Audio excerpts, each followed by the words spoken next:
Welcome everyone back to the WeatherOverSTAC YouTube channel. Remember that weather station I was talking to you about? We got it up and running. Come follow me, let's go see it.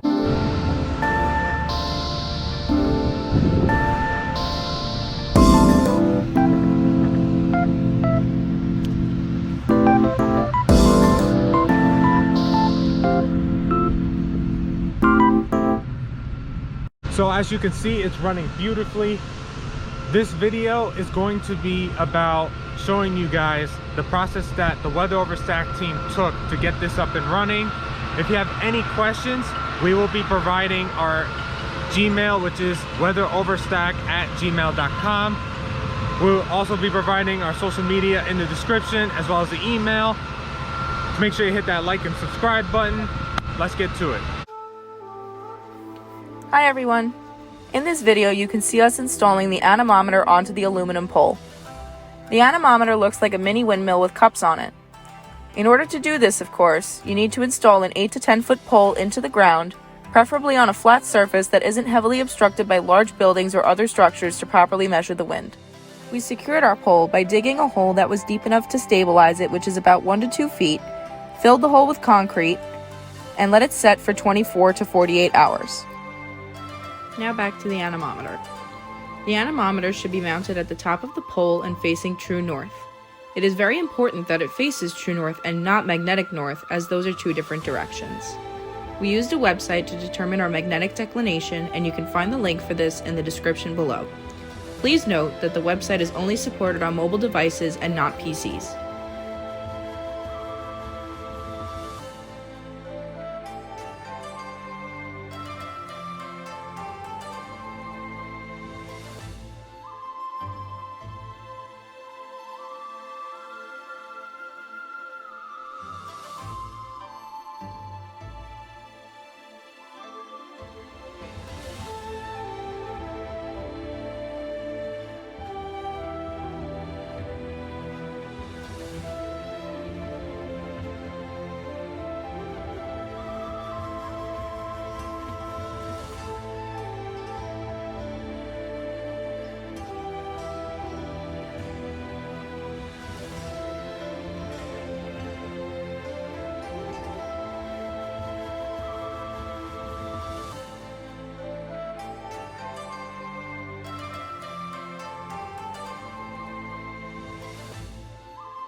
Next, we installed the physical weather station onto the aluminum pole.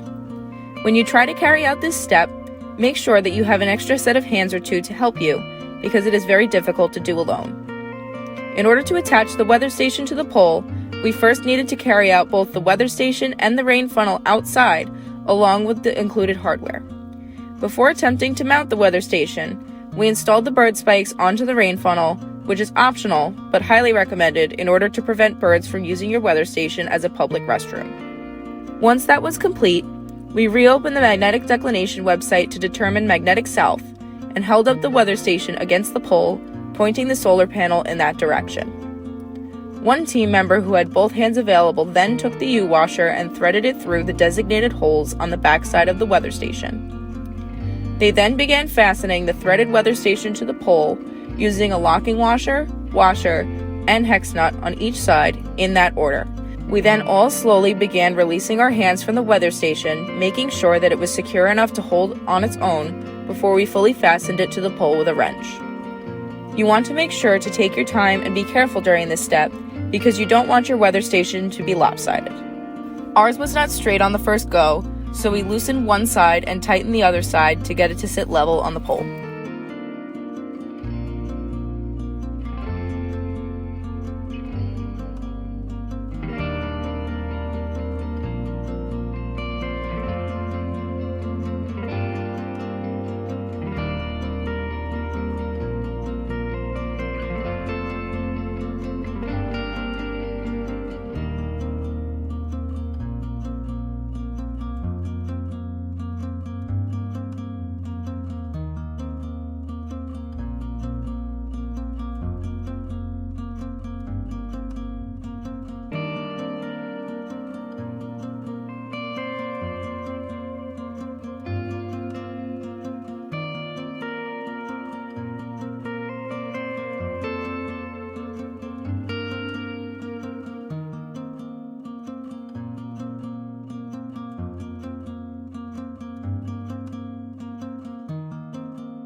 Once we finally leveled the weather station, it was time to attach the rain funnel with the attached bird spikes to the weather station. Our team had some difficulty with this step, but we found it was easiest to attach the clips by ensuring that the Davis logo was visible on both sides and lightly pushed it into place. Finally, the last step of installing the weather station was to plug the anemometer into the circuit board by sliding the protective panel off of the solar panel and securing the extra hanging wire to the pole with a zip tie. We then slid the panel back onto the station.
As you can see, setting up the physical weather station wasn't too difficult, especially with some help. Our weather station was sent to us mostly put together, so there wasn't much left for us to do after unboxing it to fully mount it. If you have any questions, please feel free to email us at weatheroverstack@gmail.com or on our social media platforms at WeatherOverStack21. Thanks so much for watching.